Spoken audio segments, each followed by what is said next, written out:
So I believe that people who go to the gym and they lift excessive weights, they're literally fucking up their joints. Like man has come from lifting stuff, yeah, and you could say apes, we've come from swinging from the trees, right? So we're used to pulling ourselves up. But when we go to the gym, often the weights are our back is like stationary, and we're doing the opposite from swinging from the trees. So I've always been a very I don't believe in weights. I believe that you get muscle like when you're working out, and then when you don't use your muscles, it will just become weak, and it's almost like you'll lose the elasticity in the strength of your body. So you think you're gaining muscle, which you are, and you're stronger.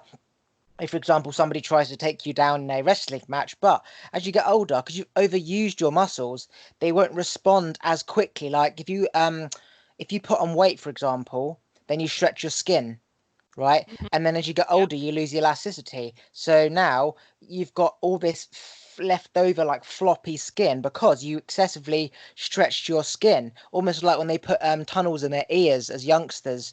Um, um, However, I believe because we have evolved from doing weights, things such as press ups are okay because it's like more natural than lifting a Mhm. stupid dumbbell. But what I'm getting at is when I did a few press ups a minute ago, I had all these tingles and shivers down me. It wasn't like it was almost like when you feel like somebody's walking over your grave, like a spirit's entered the room or an angel or whatever. It was like shivers.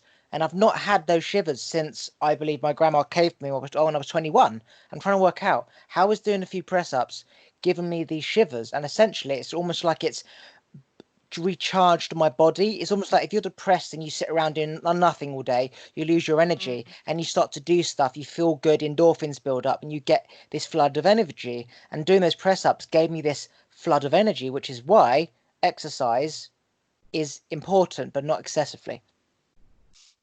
I love your approach about it. It brings me to a conversation I had with some people yesterday who were asking me about water fasting and how to prepare for water fasting. And I was like, you know what? Besides everything that was related to your body, it's not going to be used to it if it's the first time and everything. It's your intention.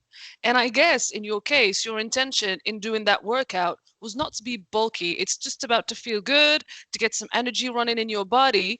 And when you have a clear intention of what you want to do, let's keep it in the case of working out. It has a different meaning for you. It's not going to be feeling like, yes, I am the Hulk today and I'm going to be like kicking ass or something like that. It's different for you. You have those shivers. It means something different to you. And it's the same thing for me. I do not exercise in order for me to have a skinny body or to have a certain image.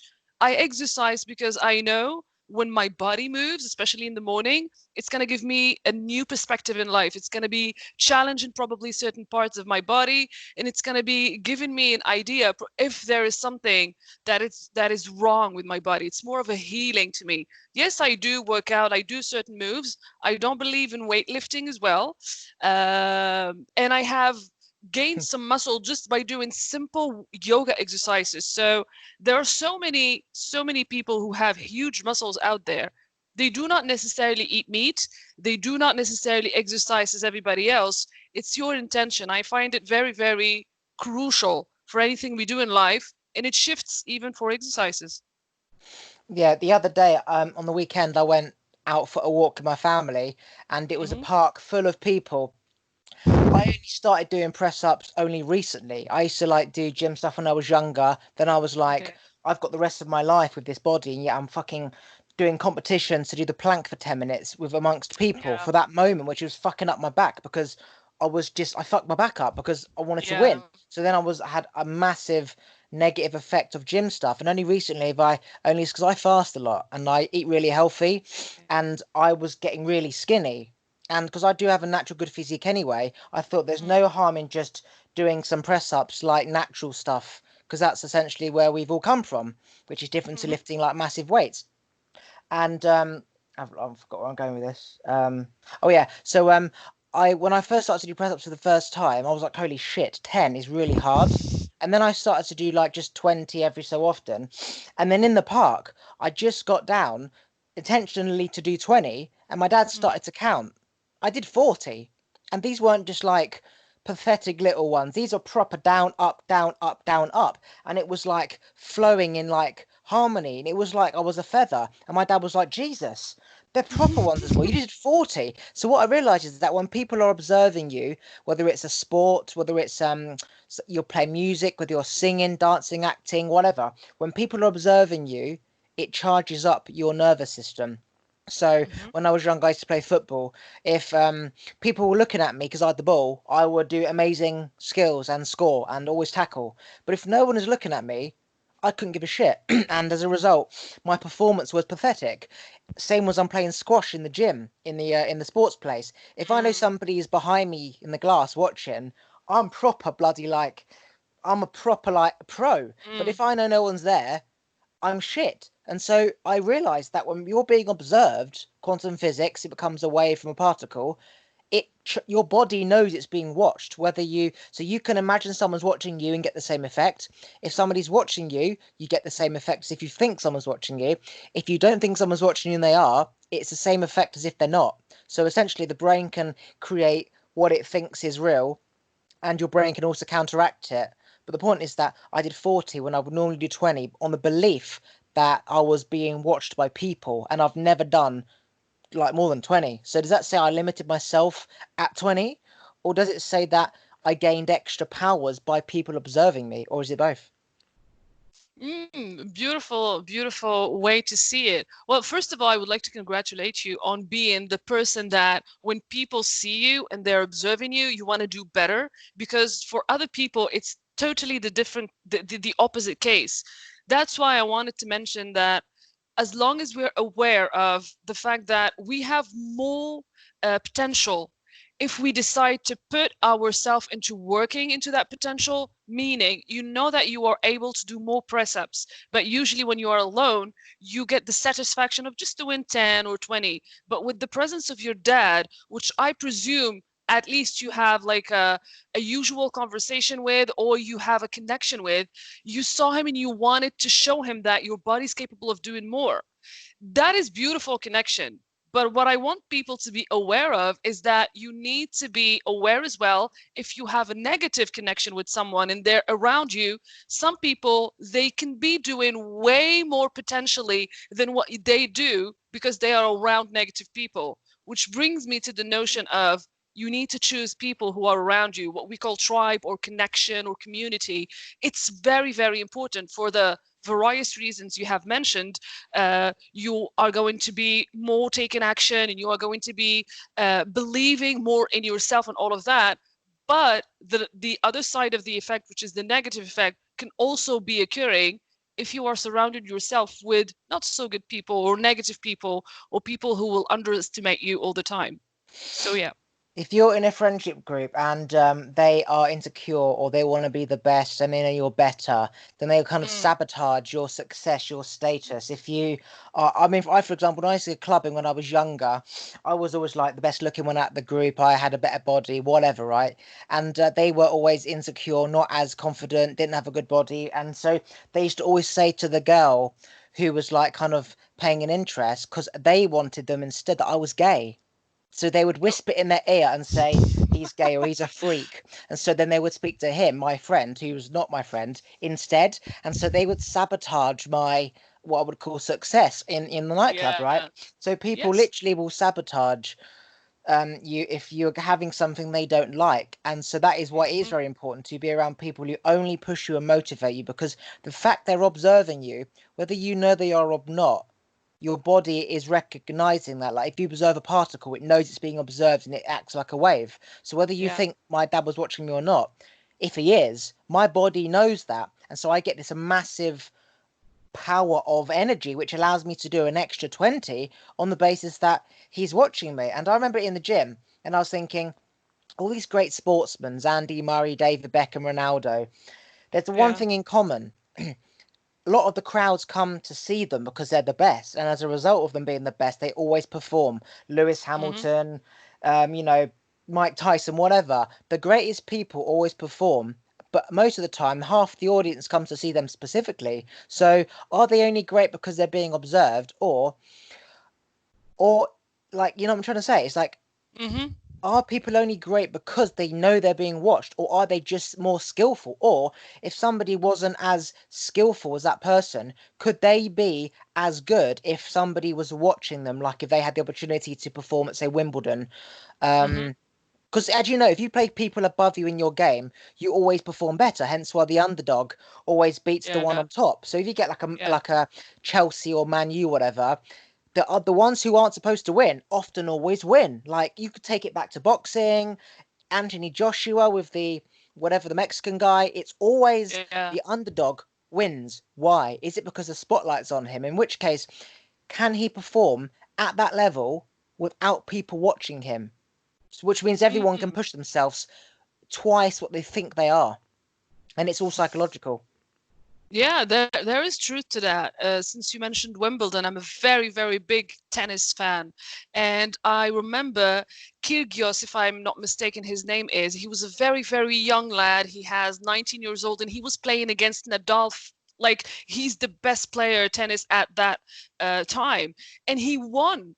But the difference is everybody was expecting him to lose. He's young, he has the energy, he has the stamina, he has everything going on for him, and Nadal was at his peak. He was at his best. So people were expecting the young boy to have a good match. And yes, congratulations, you had the opportunity to play with the number one worldwide. But he eventually won because probably it's the effect of everybody expecting him to lose. So he played his best game. There were no expectations on him. So the bar was lower, but he kept on going. Now, the difference between winning in such circumstances and keeping winning, the consistency, is how you actually treat yourself as playing in a game, football, tennis, or even in business in general, or as entrepreneurs. You can have that underdog luck, but if you do not take action on it, at least in my own opinion, if you do not take action on it and keep the consistency, probably you won't have it as much as you think you'd have.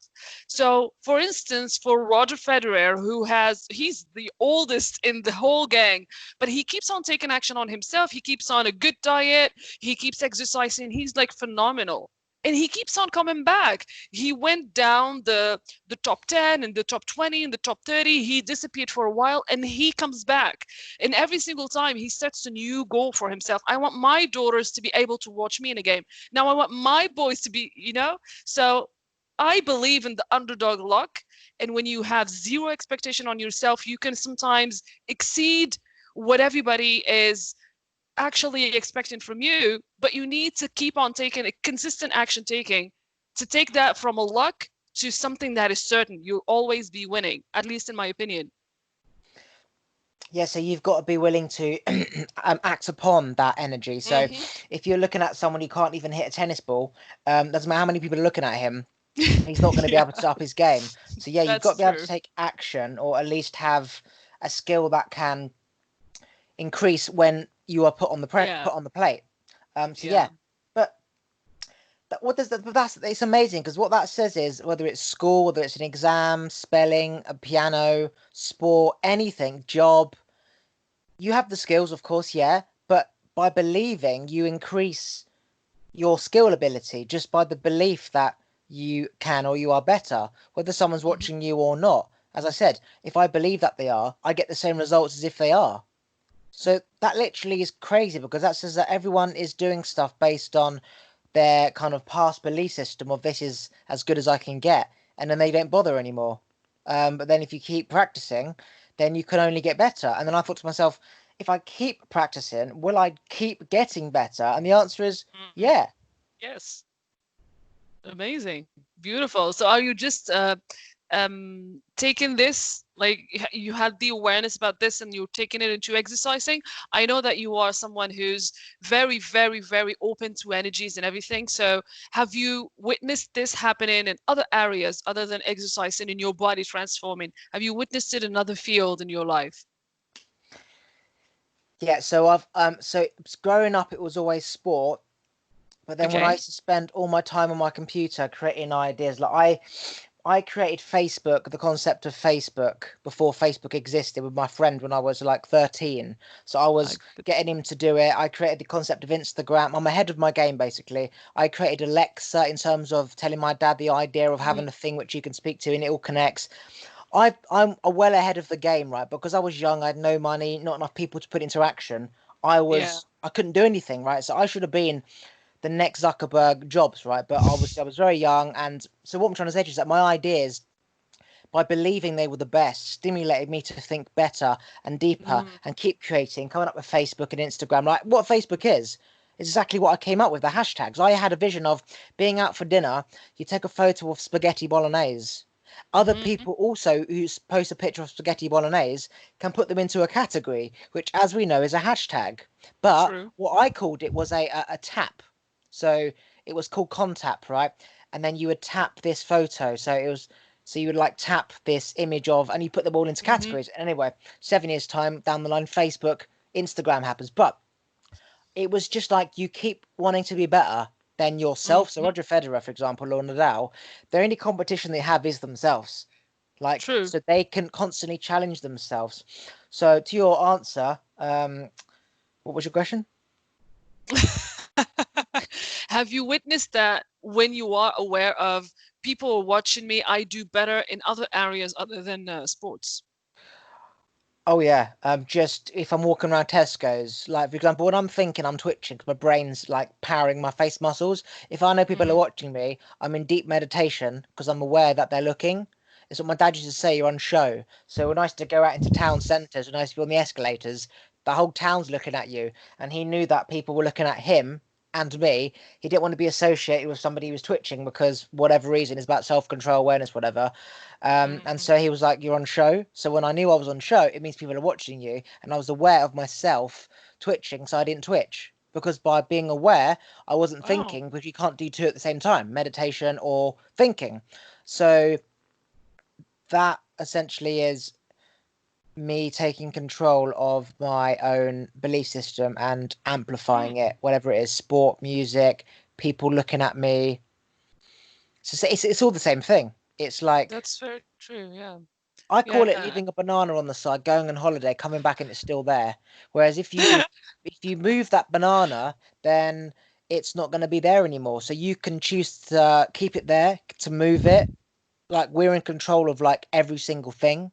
You can choose to make more money, choose to make less, and the art of just like not bothering to do action or believing it's not possible jeopardizes those opportunities coming back. It's multidimensional. Is pretty much what I'm saying. Mm-hmm. Very, very true. And this is not the first time I hear about this. I have a friend who stutters, but when he's around us, his friends, he knows that we definitely do not judge him about that. And when he Yeah. takes that time, because his brain wants to say so many things at the same time, so no word is coming out. We are just there waiting, no judgment, no expectations, no anything. He actually doesn't stutter, and when we are outside and he witnesses people watching him, as you said, he's on the show, then it starts happening, or when he's nervous or stuff like that. And I saw him throughout the years develop this kind of way to kind of control it when he's in situations, for example, job interviews, or he speaks with a crush, or he speaks with a girl that he likes. He kind of developed a way in his own mind to focus and slow down his mind in order for him to stop stuttering, so that this will no longer be the barrier that people will accept him or not, you know. So it's really interesting to see that even such I don't even like to call them disabilities. It's like a different way of functioning. That person functions in a different way, their mind functions in a different way, and they find a way to make it quote unquote normal for other people who are normal, you know. So yeah, it's interesting.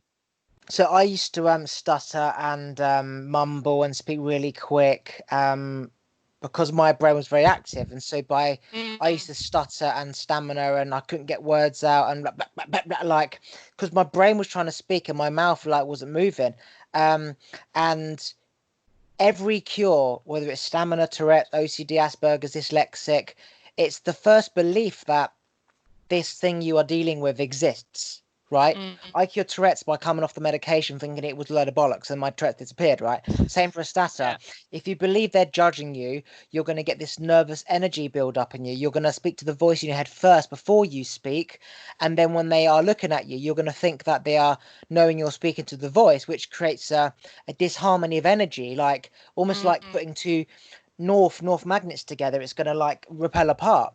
So for example, when I was thinking and somebody was speaking to me, I would twitch more. And I realized the energy coming off my brain when I was thinking was creating like a spark or a fusion in the air from them observing me by the belief that they knew I was not listening to them. So when you speak to somebody and you're thinking, you twitch Mhm. because you think, are they thinking that I'm thinking that they've got a spot on their cheek or their hair's a bit they're receding at the top, and you sort of think, okay, well, do they know that what I'm thinking? And it creates a nervous energy, and essentially it's about your nervous system responding to this nervous negative energy and trying to balance Mm. it and calm it down. And it's almost like blinking. I used to blink growing up and I still blink, and I realized that when you blink you're kind of clearing your eyes to prepare for what's coming. So Yeah. if you think you're going to miss something, you're going to blink because you want to be aware. So it's almost like waiting for this train that never comes, waiting for this punch that never comes. That's what a stamina is. That's what why people twitch, because they're kind of trying to calm their energy down, but they never actually get it to a calm state. So your friend, Mm. he knows you're not judging him, so he could just his energy's the same. He's used to your energy. Yeah. If he's in a social situation, he puts his hand up in the classroom, everyone's now focused on him, and the more he's Mm. go, they're going, what a twat, what's the fucking idiot? Come on, John, spit it Yeah. out. And he's like, meh, and you go into your own head, and you get anxiety, Yeah. your heart starts to pound, and you can't because they're taking away your energy by observing you, like the quantum physics. It knows when it's Mhm. being observed. If you are observing me, you take away my ability to process the information with the energy that I need to process it. It's almost like I have 5 screws and I need all these screws to hold up my bed. Okay, you take away those screws, my headboard falls down. So I'm constantly trying to get those screws back.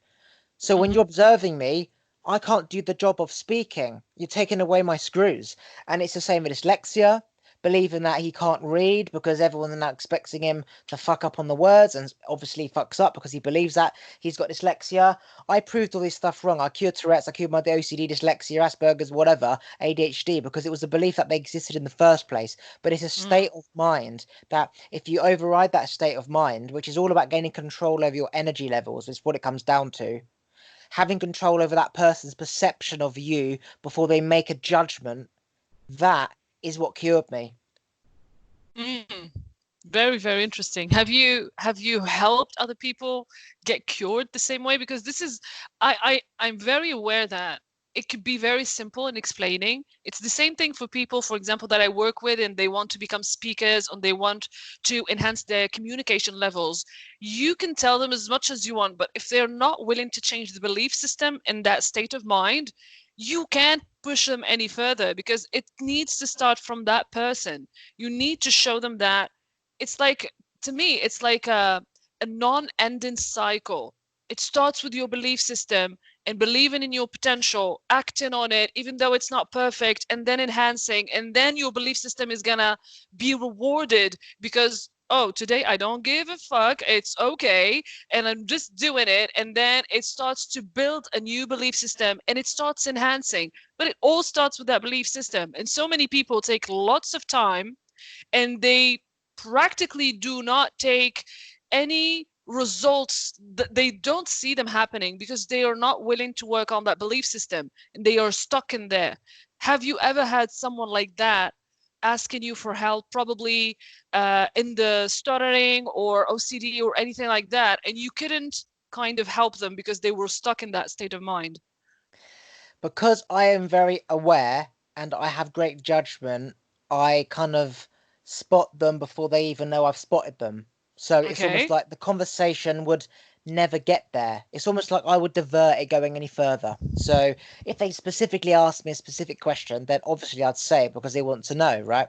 But if Mm-hmm. you know someone's clearly got shit going on and you can help them, I won't bother speaking because they are not ready to learn. And from experience, I know unless you ask me, you're not going to do it. You'll listen now, and they'll be, oh, that's great, great ideas, and then you just go back to your normal life. So, from Mm-hmm. experience, I have forcefully taught somebody, knowing there was an issue, to the point where they wouldn't ask me because I already spotted them. So now I've Okay. realised you can't teach them unless they ask you.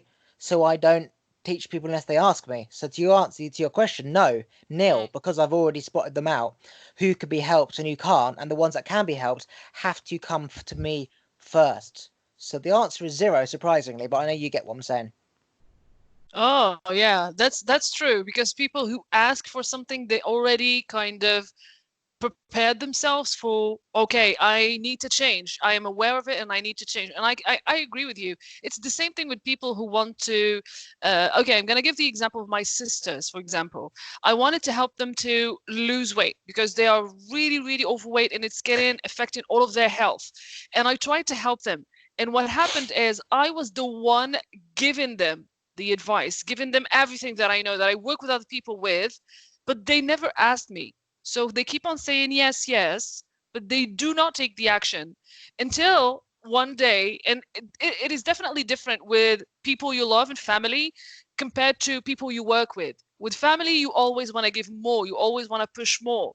And then I understood that no, that is actually the bad side of what I was doing. It will never come to fruition.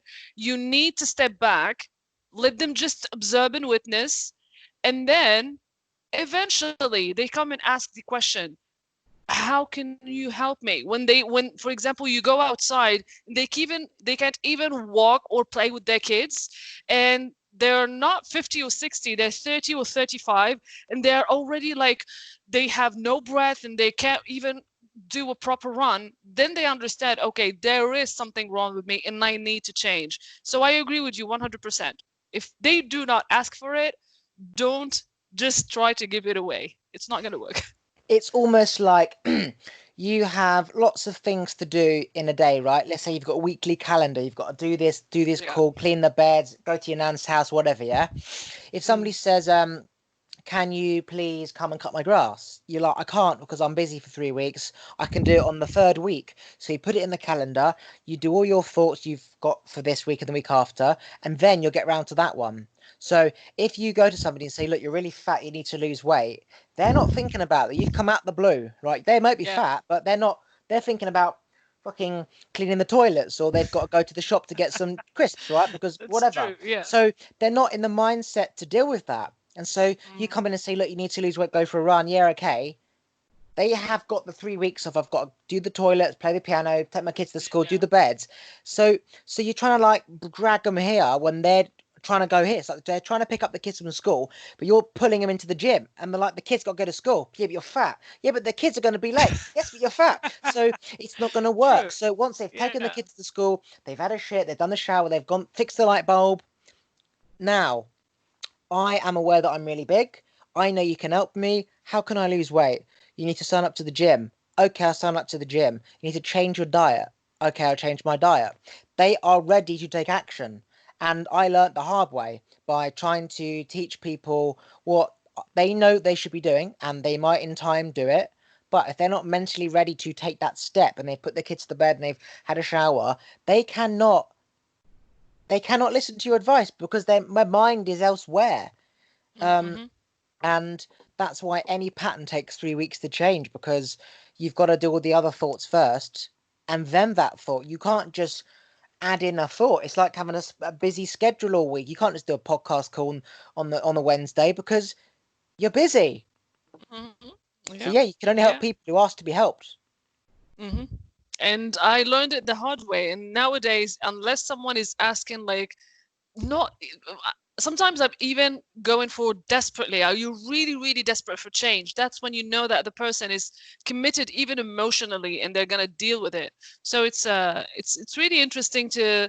I haven't been the person to be aware of belief system and mindset.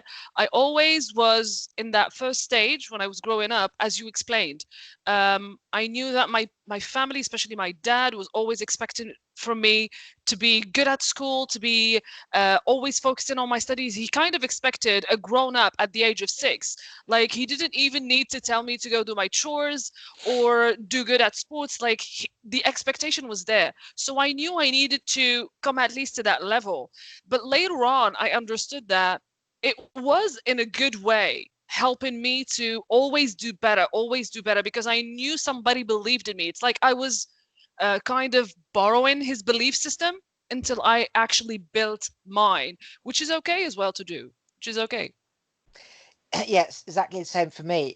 You like that you know, my dad was observing me, expecting me to do what he would do, and Hmm. if it wasn't as he would visioned, it would be not wrong, but like, are you stupid? Like, because in his head it was obvious, but to me it's like I've Yeah. never done this before, and it was like this never-ending trying to get his approval of, is it good enough? Like, I've done everything you've said, and then I realised that life is a journey. It's never gonna Mm-hmm. be good enough because there's always something to learn. If he keeps evolving as a person, and I get up to the level of his knowledge, if he stops learning, then yeah, it'll be like that's it. But if he keeps Hmm. learning, which he does, I'm never going to get the approval. And it was like, I'll get his approval, then I can start doing what I'm going to do. But I realized it wasn't going to end. And that was the mistake I made, trying to get his approval before I would then do a job. So, for example, I was like, I've got an amazing idea, amazing business idea. I would tell him for 3 hours in the evening, wait for him to approve. He would never approve, he'd critique it. And so I'd go upstairs, scrap that one, think of another one. And then it would critique it. And then I'd Hmm. go upstairs. So I never actually did anything because it was about getting the approval first. I Okay, didn't do yeah. anything. So I realized that seeking someone's approval is actually it's pretty dangerous because, to put it simply, you know, our parents are here to kind of teach us how to live in the modern world. But the reality is, as soon as you can do it, the mother and the father fuck off. Like, you know, the animal kingdom, they fuck off and you're on Hmm. your own.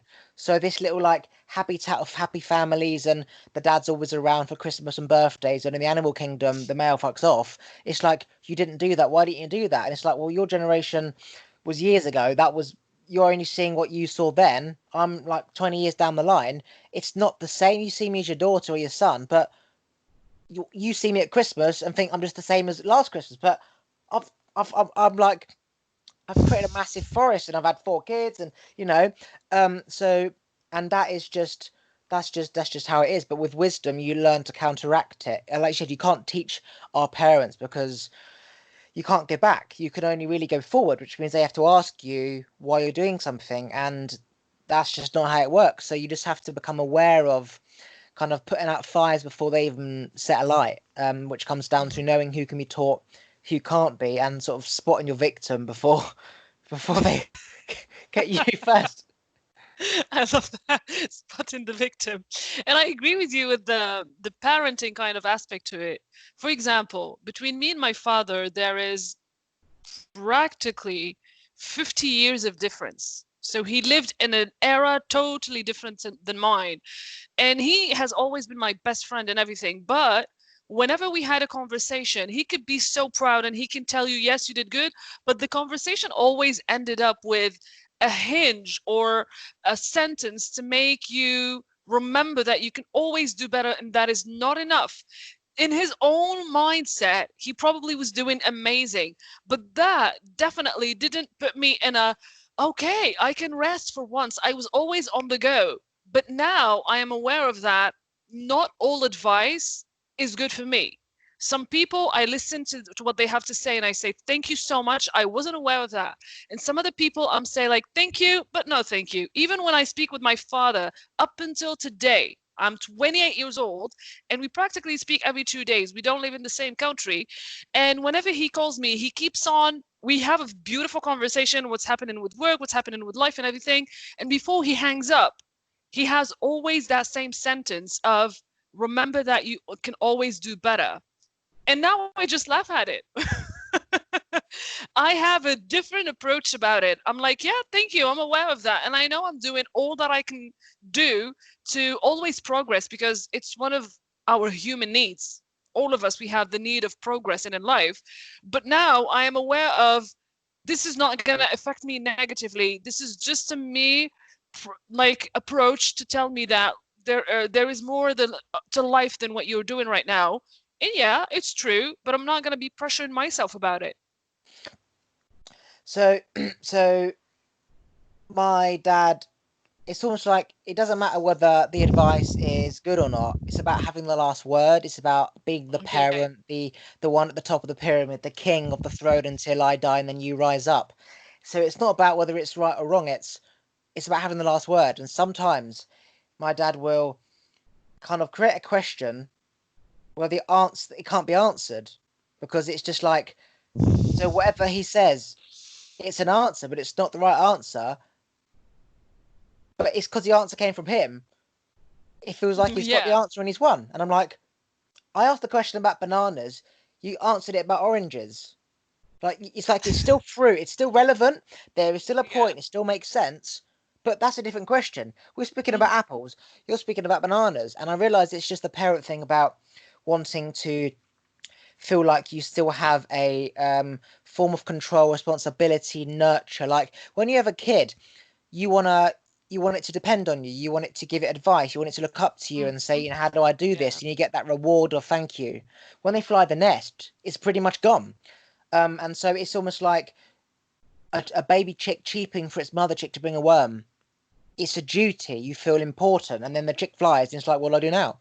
And then it has another family and other chicks, and then it ends up dying. But instead, in reality of humans, our parents don't die when we leave the nest. They're around for another 70 years. So it's like, I've had this purpose for 28 years or whatever, and it's gone. So again, it's almost like end of the phone call, but you need to make sure you do this. It's almost like feeling you still have this value. And really, what it comes down to is you don't need to be telling a child or your kid, you still have your life ahead of you. It's almost like when parents have kids and then they leave the nest that their life's over. And it's like you were a human being with a life before you had kids. Kids are around for 20 years. You're around for 80 years. There's nothing stopping you from getting a new job, going to university, doing a new sport, having another wife. You've got your whole life, but it's almost like you put your life on pause for 20 years for when you had kids, that you forgot to reactivate your own person. Mhm. So it's like you don't need to always end the call with, but you can always do better. You're telling yourself you can always do better. That's what you're trying to do. You are convincing Mm. yourself through them that you can do better, but you've not realised you're talking to your damn self. Um, and so my dad used to paint growing up and used to learn guitar, and you sort of put that to bed because you get distracted with other shit. Only now is he coming back to painting and playing guitar, and you get the inspiration back that you used to have. And it's Yeah. like you can do all of that. I say my parents, they've got another 50 years left on the planet because they are going to live to at least 100 years old because of the brain activity, the immune system that they have. They're 50 now, for example.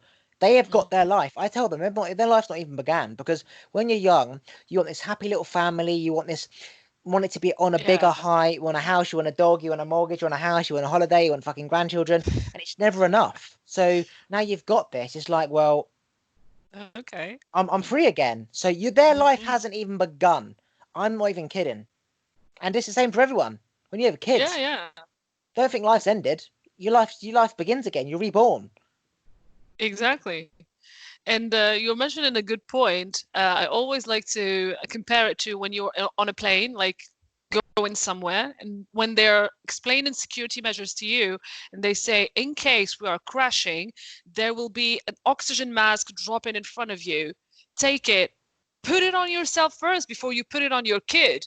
And that is actually true, even in life. You need to be nurturing yourself as a person as well. Mothers or fathers or grandparents, you need to be nurturing yourself. Why? It's not about being selfish. It's about having enough energy to give to your kids or to give to your sisters, family, or even spouse or husband. It is very, very important to take care of yourself. And when I say this to people around me or mums that I know or fathers that I know of, and they keep on telling me, well, it's normal you're saying this because you don't have kids and you're single. I'm like, no, it's not going to change because I am aware of the fact that even though when I'm in a relationship, I put myself first as well, because how am I supposed to be giving the maximum that I can give to the other person to show them my love, to show them my caring, if I don't give it to myself first? It's like you're trying to pour something from a cup that is empty.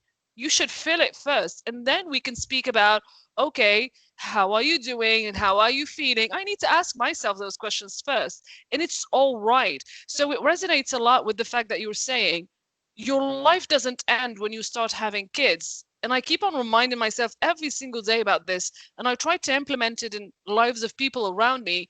But I guess once again, they remember the way they were growing up with their parents, and they think that's the good way, and they keep on repeating it. It's like repetition on repetition with generations, hoping that it's going to be stopped or ruptured when finally someone remembers, I need to take care of myself as well, which is a very good thing to start with.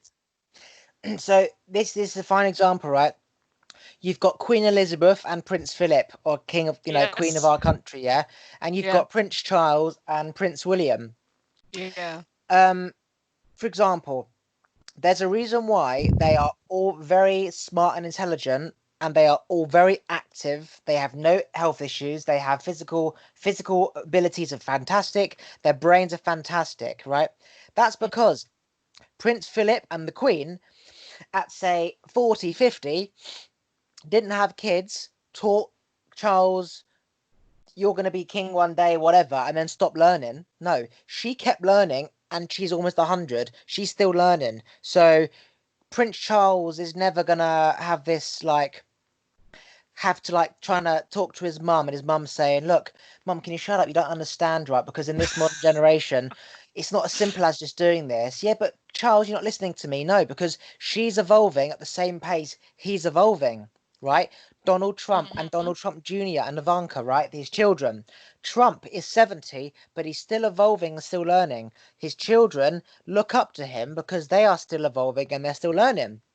Our parents, for example, or not ours specifically, but most parents, it's almost like they are a person, they've learnt what they need to learn, and that's it. They have a kid, they teach their kids what they knew up until the age of probably 20, if we're being serious, Yeah. right? And so the kid becomes 20, the kid becomes 30, but yet the dad's still of a mindset of a 20-year-old. So he's still trying to parent that person who's 30 who knows far more than him. It's like Prince Charles trying to educate Prince Philip and the Queen. No, even though they are, say, 90, they are still far smarter than you because they've kept evolving, they've kept growing. Hmm. So when you have kids, your life doesn't just end. You do your duties, you go and get the worm, and then you come back and then continue as you are. Um, and it comes down to knowledge never ends because a form of survival, evolution, doesn't end. Like, you've come from lighting a fire with a stick to coal to electricity to energy. Like, it just doesn't end. So, like, yeah, yeah. Yeah, that's true. Knowledge is definitely what's gonna keep you going. And at another level, I'd like always to say that knowledge is not the power, because you can, especially nowadays, you can find it everywhere. It's when you take it and you adapt it to you and your lifestyle and what you want to have as results, then it becomes even more powerful.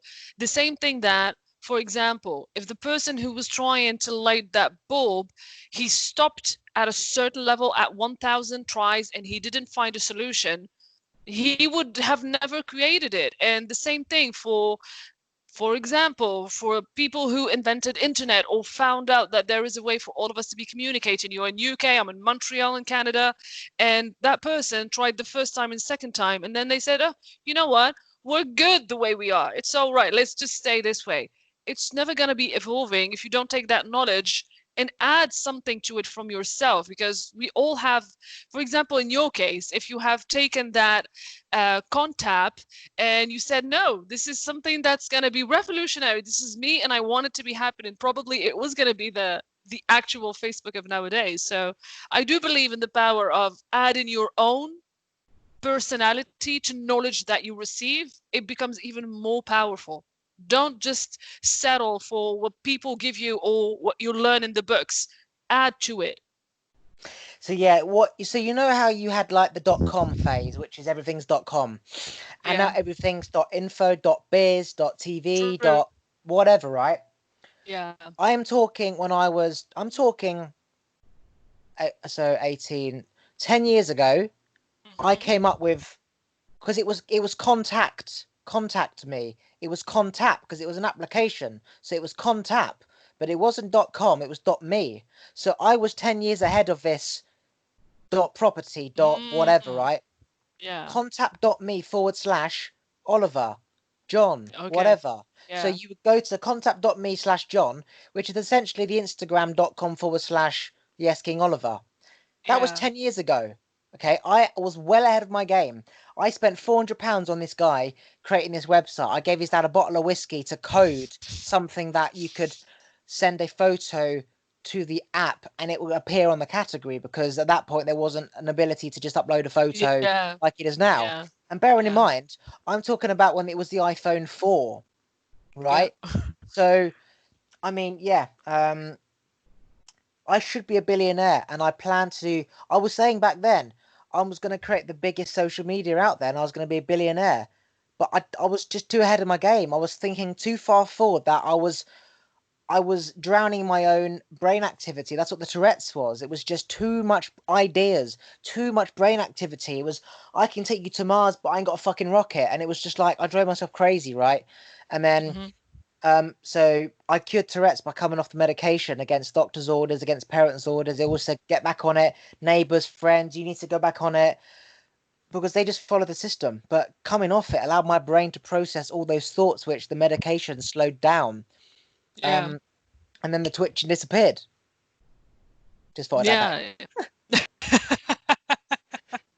No, that's true. It's not usually medicine treats the disease and they do not treat the person. They do not treat the patient.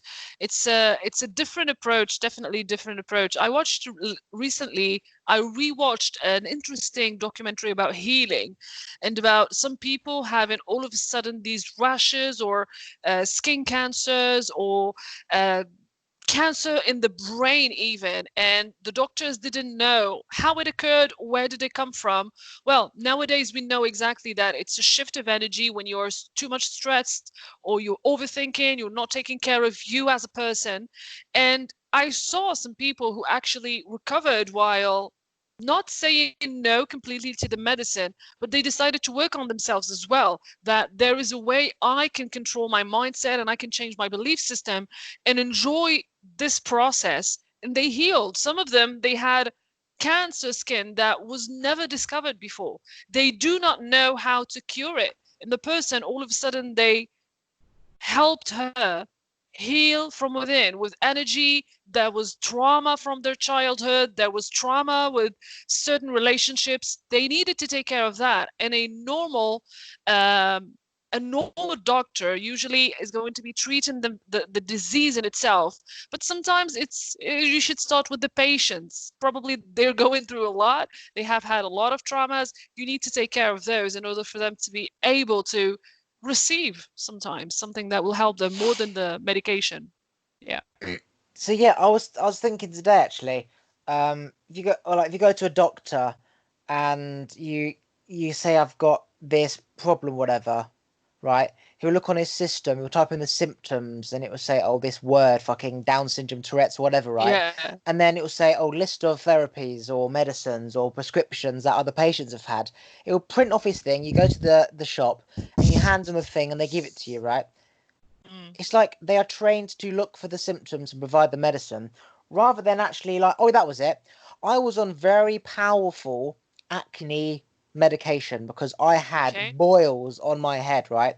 My dad was Wow. like, you Okay. don't need that, but mum was like, look at him, he's suffering. And my dad couldn't win the war basically because it was us against him. And so he just let it Yeah. be.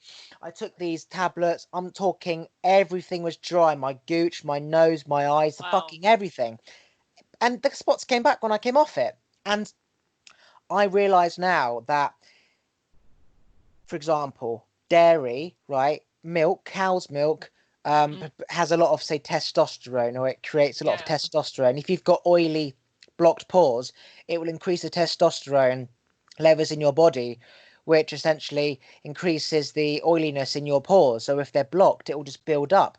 And so I've always drunk milk my whole life. I've always had really bad spots.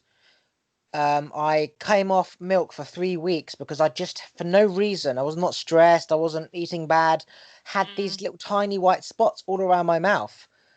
and I cut out bread thinking it was bread. It wasn't. I cut out milk. Spots disappeared, and I was having oat milk and almond milk, and then I came back on the milk for 3 weeks afterwards. So I've been having milk again for like 3 4 days. I've got these white spots back, and I looked online, and it was the increase of testosterone in oily skin. So Tourette's was creating a lot of stress. Stress meaning pressure under my skin, which meant Mhm. I had spots. Mixing it with my diet didn't help at all. Touching my face, washing, Yeah, because we're told to wash our face, which ends up knocking off the scabs, making our face drier. So then you put creams on to moisturize it, which then puts shit inside the pores. It was like a fucking disaster. No matter what I mm, did, I had bad spots. And to cut it simply, when I stopped washing my face, when I stopped taking any creams and medicines, and I stopped thinking and meditating, and I had a good diet, spots disappeared. So what I'm getting at is that you said something about, oh yeah, so when I went to the doctor, he didn't say, oh, are you drinking milk? Are you drinking bread? How about cut yeah. out milk and bread before I give you this fucking powerful medicine? No, he just wrote the prescription. It was like, that is the same thing for everything. People treat the Mhm. cancer, they give you chemotherapy, whatever. They don't ask, like, are you fucking, like, traumatized by abuse when you're a kid, or they don't Yeah, ask any of that, and that's because they're not trained to ask those questions. I don't blame the doctors. Their job is true. to go to university, read a book 20 years ago that's 20 years outdated, provide the prescription. Should you wish to get therapy, that's not my department. I don't blame the doctors. Mm, It's just, it's crazy when it's so obvious and when you're so aware. It's like, even if he wanted to, he couldn't be like, okay, cut out milk, because he's not a dietitian. He's not qualified as a dietitian. Yet dietitians don't know shit because they, again, following outdated knowledge from back in their day. And we're the smart ones who just get that it's just this or it's not. No matter what you study, it still comes down to just keep it natural. You know, mhm. if man created it, it's probably bad for you. If if a plant created it, Yeah. eat it. That's amazing. And I I see the difference, for example, between myself and my parents, especially my dad. So I grew up in Morocco. So of course, until a certain age, until I was 16, 17, we were not still in our food stores colonized by modernization and importation and all of that. So I remember my mom going out and picking fruits and vegetables like for that day and cooking us the meals like fresh. We never had any problems. I never had any spots. We never had anything. And then we started including in our dietary uh, new elements. Oh my God, this is coming all the way from France. Let's try it. This is coming all the way from Mexico. This is new fruit. This is new this. This is new that. And my dad was always, always on the defense of that. He was like, no, I like my olive oil, my homemade bread, and my tea. Thank you, but no thank you. I'm not going to eat that. You guys enjoy it. And he is 80 years old now, and he never had any major diseases. Probably he's losing a little bit of his eyesight because he used to be a taxi driver, and then he used to be working a lot with his like eyesight all day long, which is comprehensive. He overworked his eyes, but other than that, he never had any issue. And he keeps on reminding us of that. I'm like, no, Dad, we need to keep up with the trends. He's like, the trends are killing you. Don't you Yes. look at yourself? Once I started eating all of that, like, look at your body weight, look at your faces, look at this, look at that. And he loves bringing old pictures and showing us. He's like, I have proof that you guys were good at a certain age. It's just so funny, but it's so true. Yeah, I definitely agree. If it's planted by a person, probably it's not good for you. But it's like if it's in nature, do eat it. And nature is going to provide you the essential things seasonally. That's why you should eat following the season and what's provided you as fruits and vegetables. For example, during winter, you're going to find lots of lettuce and oranges. Why? Because it's flu season and your body needs all the nutrients inside of those elements for your body. In summer, you're going to find watermelon. Nowadays, people are eating watermelon all year long, mangoes all year long. It's definitely not a good thing. Yeah, it's like, why is there so many like allergies of everything, like peanut Hmm. allergies, dairy allergy, fucking everything? And it's because, for example, Chinese culture, Chinese people, let's just say when they from the first ape to Chinese culture now, it could have been like say 50,000 years ago, right? Africa, Mm, you could say it was only say 20,000 years ago. Spanish, 10,000 years ago. English could be 100,000 years ago, right? Different cultures have kind of evolved from different diets over time, different mm, countries, different tribes, different biological systems. So the yeah, Chinese are used to having turmeric and lots of roots like ginger and true. powders and spices. English people, we can't really have much spicy shit because for whatever reason, right? We're just not used to it. Our digestive system can't cope, right?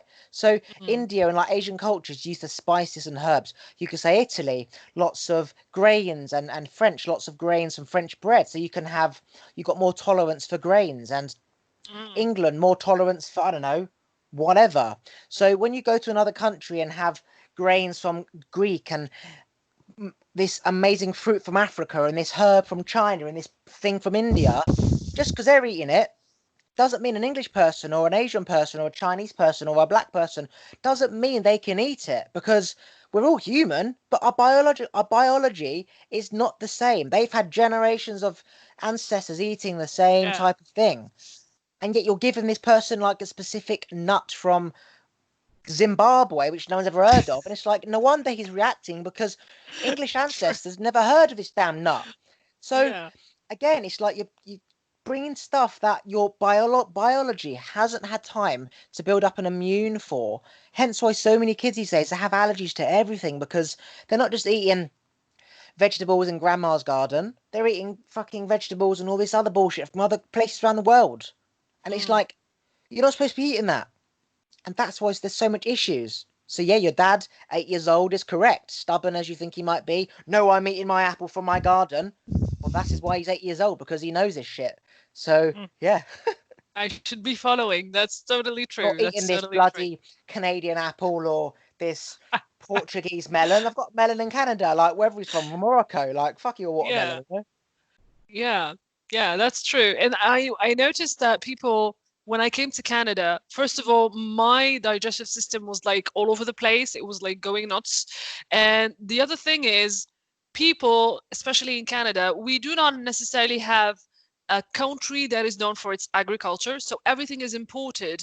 Everything is imported. So I have witnessed so many allergies in here that I have seen in around the world. I have been in Europe, I have been in Africa. I've never seen people with so many allergies as I've seen in here in Canada, which explains itself. Usually back then, with minus 60 degrees and minus 50 degrees, they used to eat bread because they have cereal in here. They used to eat potatoes and lots of cottage cheese. That's it. But they didn't gain weight from it. They weren't sick from it. They weren't having any issues from it because they were burning all of it with minus 50, minus 60, going out there trying to grab a salmon from like a, I don't know, a rock of ice out there. You are burning that. Nowadays, they kept that and they added everything that's imported from USA or from Mexico because that's where all of the agriculture is coming from to Canada.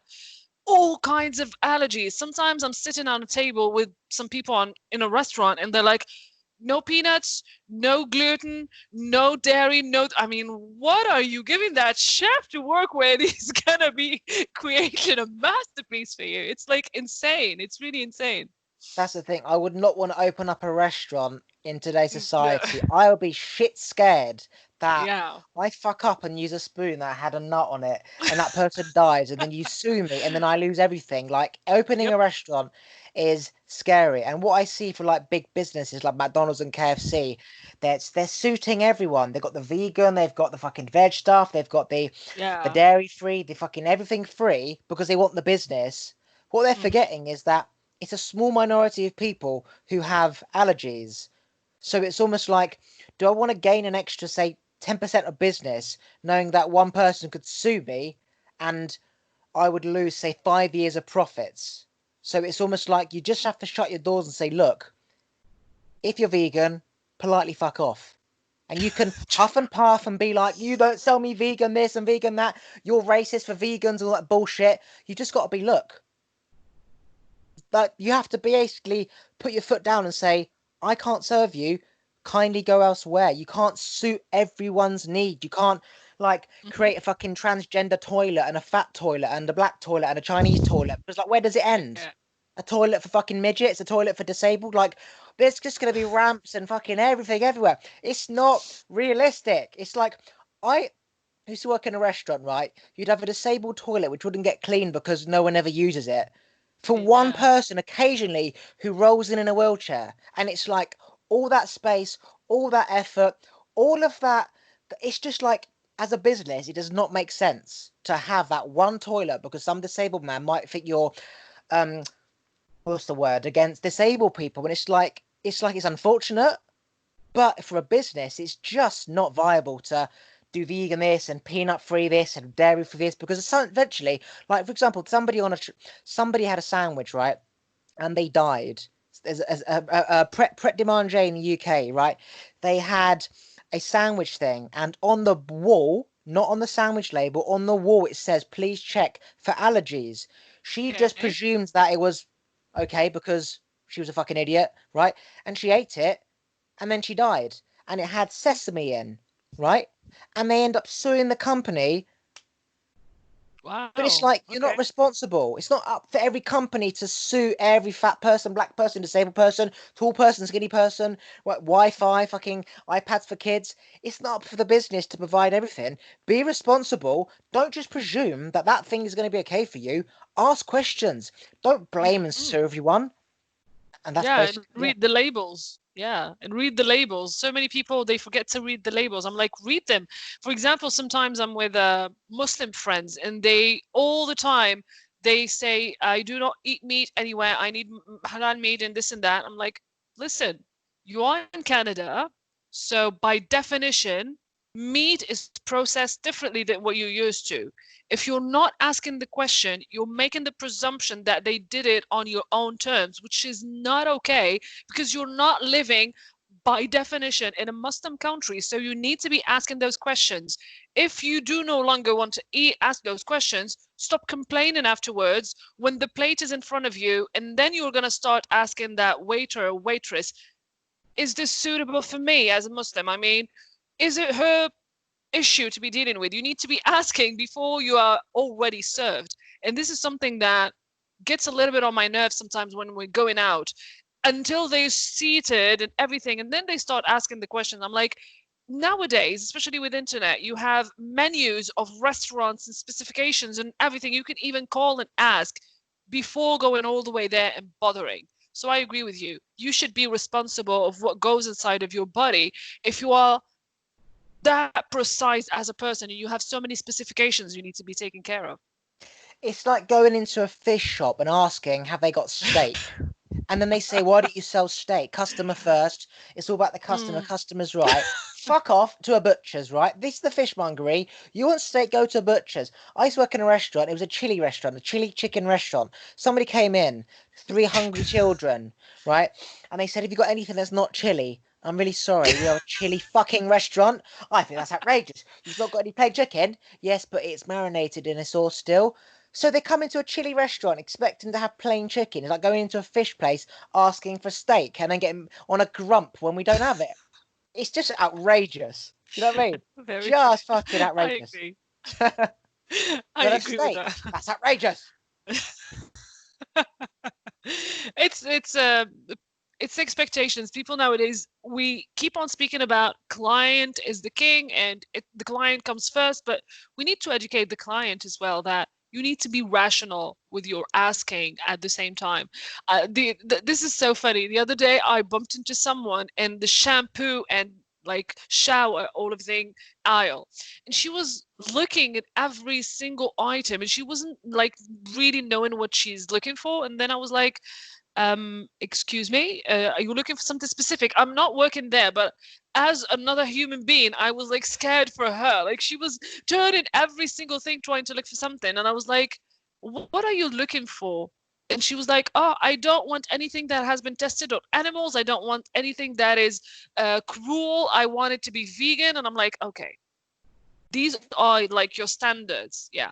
You know where she was buying this? She was trying to find all of this in a Walmart, which comes from China. This is like a whole chain of cheap items.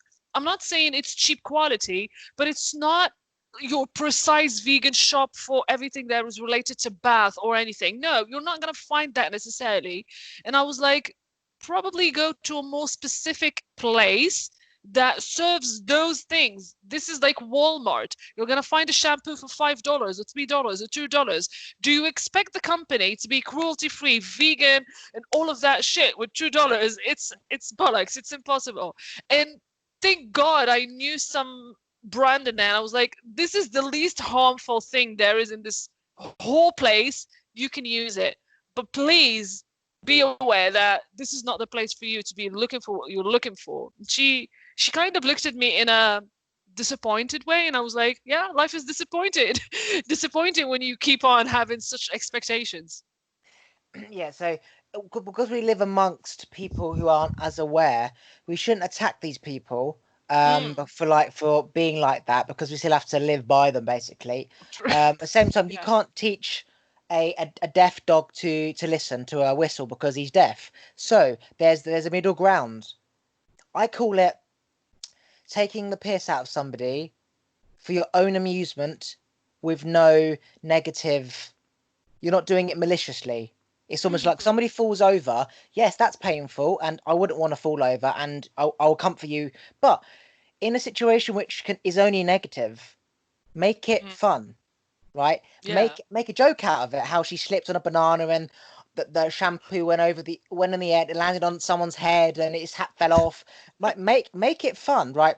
This Yeah. person, poor person, looking for vegan stuff amongst a Walmart. Yeah, you could say she's not aware, whatever reason, but make it enjoyable, because we're going to live amongst these alternative mindsets for the rest of our life. You can't just be like neutral, because you're wasting an opportunity to be on a high if everything is going to be Yeah. 50-50 of dumb people versus positive people. So rather than getting pissed off about your friend going into a place, sitting down and saying, are you halal? No. And then you get up, just laugh and be like, fucking idiot. Like, did you not read the menu on the line? Jesus, like, Yeah. make a joke out of it, because it's reality and it's going to be stressful. And when you see someone complaining about their peanut dairy allergy, all this stuff, just be like, is it worth even like being alive? Like, just try and make fun jokes out of stuff, because Yeah. it's negative and it's not fun.